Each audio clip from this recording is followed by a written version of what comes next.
What is the problem with feeding animals hemp?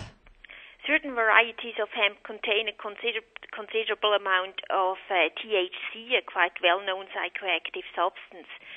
THC is fat-soluble and can therefore be absorbed by milk or the fatty tissue. We know that the milk of cows that have been fed with hemp contains traces of THC. Now, in order to exclude the possibility of THC-contaminated milk or meat, the Federal Office for Agriculture does not allow to feed animals for food production with hemp. Now, what effect does THC actually have on the animals other than getting into their system? The effect depends on the amount of the THC. Low doses of THC can have beneficial effects, pharmaceutical effects. For example, help to prevent often occurring inflammation in pigs that quite often occur. In fact, THC is a well-known drug.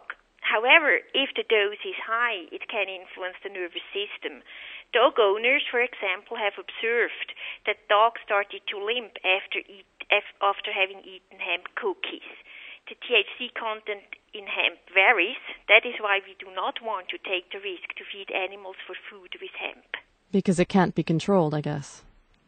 It cannot very well be controlled because it varies quite a bit and we don't know the individual varieties. Okay, now is there enough THC then in the meat and the milk to cause people to actually get high from it? Well, certainly not adults. We are primarily concerned about babies and toddlers that consume a lot of milk per day in relation to their body weight. After our calculations, milk can reach a THC content that is likely to show an effect in babies, even with varieties of hemp with a low THC content.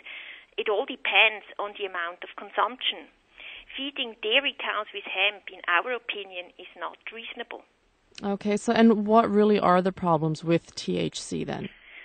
Well, hemp is not essential for animal welfare, and THC is an unwanted substance in food. Our aim is to produce and sell natural products that are as healthy and superior in quality as possible. Therefore, we defend the ban against feeding hemp to animals for food production.